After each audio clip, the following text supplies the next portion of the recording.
Chosen one. Everything is a win when the goal is experience. Valerie, talk to him.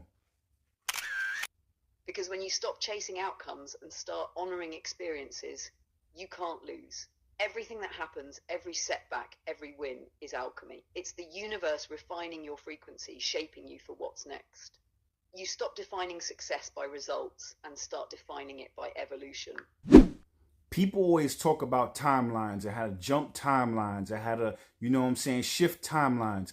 I'm going to make it real simple for you. When you shift timelines, it's about knowing what you want and working backwards. So if you know you have a goal in mind, if you know you have something that you want to achieve in mind, you have to visualize that goal. You have to visualize that achievement. And then everything that you do has to be in sync with that achievement, with that goal, with that image you have for yourself. Everything must line up. When you do things that are out of sync with that, now you jump to a different timeline. If you look at everything in this world as a lesson, if you look at everything in this world as a win, then now, even when you have a setback, you will make the appropriate decision based off your higher timeline.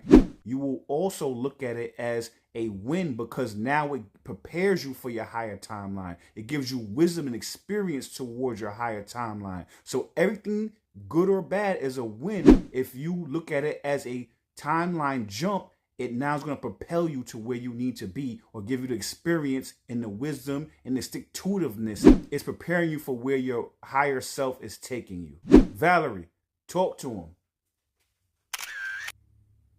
Because timeline jumping isn't magic, it's mastery. Every choice, every reaction, every thought either anchors you where you are or moves you closer to where you're meant to be.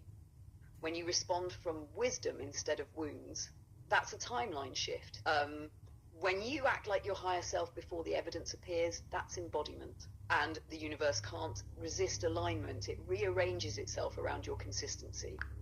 Have you ever seen the yin and yang symbol, right? So you have the light with a little bit of dark in it and the dark with a little bit of light in it. So now what you do, and when you look at the world, when you look at every experience as a win, whether it's a lesson or a blessing, when you look at the world in that fashion, right? So that means that, say if you are having a bad experience, the dark, right? You're having a bad experience and you have that little bit of white in that circle in there, right? That little bit of white circle. That's the positive in that negative experience. Now, if you look at the white circle and you look at the little bit of dark in it, right? That's the negative in a positive experience. So depending on how you look at things is what you get out of things. You know what I'm saying? So now if you look at that, so now you can have a good experience and you can find the bad in it, or you can have a bad experience and you can find the bad in it, or you can have a bad experience and find the good in it, or you can also have the good experience and see the good in it as well.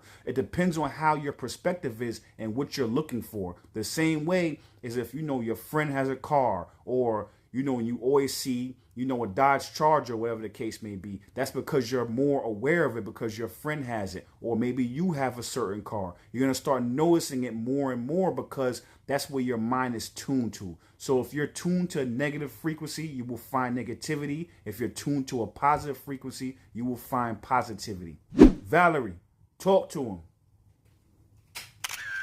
Exactly, because reality bends to perception. If you walk through life tuned to gratitude, even chaos becomes guidance. That's the hidden teaching of yin and yang. Every shadow hides a seed of light, and every light carries a trace of shadow to keep you humble. What you focus on expands. Chosen one. The question is, are you amplifying pain or potential?